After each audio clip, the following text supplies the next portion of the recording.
Donc l'objectif de ce TP, c'est de réaliser les volumes élémentaires, les 6 volumes élémentaires qui sont ici. Vous allez commencer par un parallélépipède. Donc vous avez ce document papier qui va vous servir à trouver des informations autres que les vidéos que je vous fournis, et notamment les dimensions.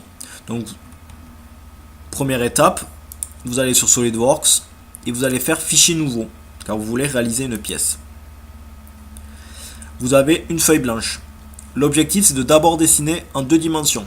Donc vous allez choisir un plan. Le plus simple, à gauche, vous prenez plan de face et vous allez dessiner une esquisse. Une esquisse, c'est un dessin qui va servir de base pour réaliser notre volume. Le premier volume est un parallélépipède que je pourrais appeler pavé. Donc ce pavé, vous allez commencer par dessiner un rectangle. Donc vous cliquez sur rectangle et vous dessinez votre rectangle. Maintenant que vous avez dessiné un rectangle quelconque, vous allez mettre des dimensions.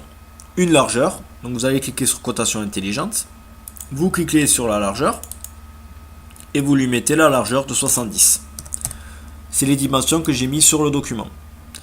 Maintenant, la largeur est faite, je fais la longueur. Donc vous cliquez comme tout à l'heure, le côté, et vous mettez votre dimension ici de 100.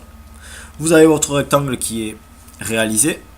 Vous allez maintenant pouvoir réaliser une fonction.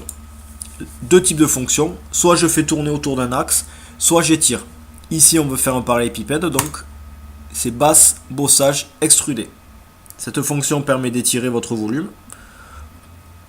pour réaliser une pièce en 3 dimensions. Donc ici, j'ai mis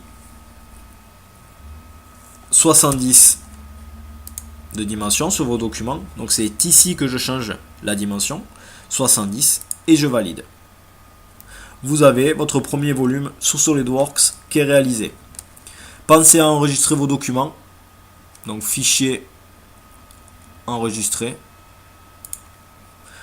Vous allez dans mes documents et vous allez l'appeler, le plus simple, pavé. Et vous enregistrez. Voici le premier volume réalisé. Vous pouvez donc passer au deuxième volume qui est